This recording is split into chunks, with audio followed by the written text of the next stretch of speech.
So hello natin dyan outer mga sisilabs kumano. Free stories ka na pa din po pala ni Pobring Badida Inday na taga-Tabugon Cebu mga labs.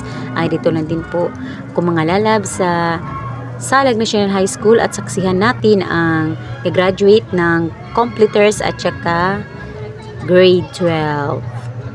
At isa na din ang aking kapatid dyan na si Marie Chris. At ayan na din siya. At naglakad na din po papunta sa stage. At ayan din ang mga iba pa niyang mga ka-classmates ay nakatayo na din. At yung grade 12. At isa din itong kung kapatid ng aking partner ay graduate din siya ng grade 12. Congratulations mga palangga sa dughan.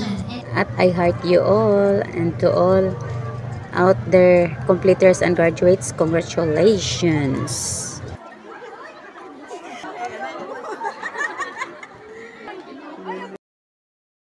Gian A. Tanda. It's Marvin live. In an effort to love ourselves, we try to Tabugon Cebu, daughter of Mrs. Geraldine Morales.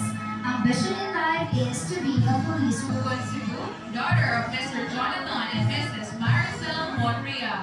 Ambition in life is to be a police woman.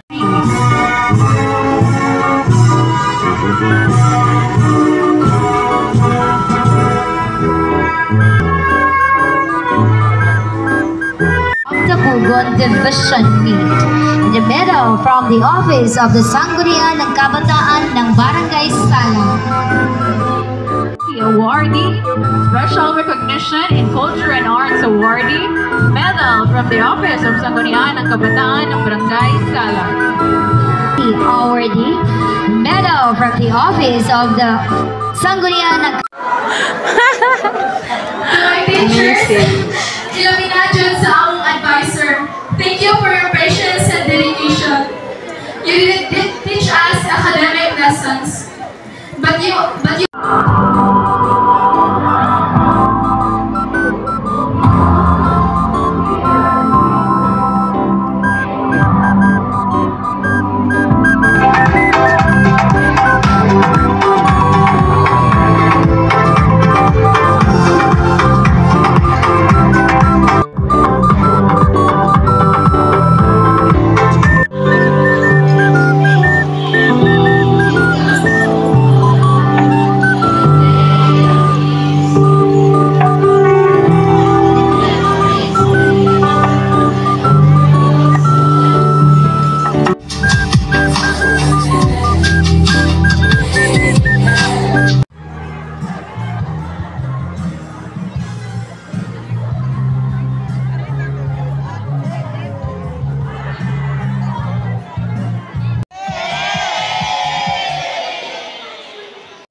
Sampling handa na din mga laro.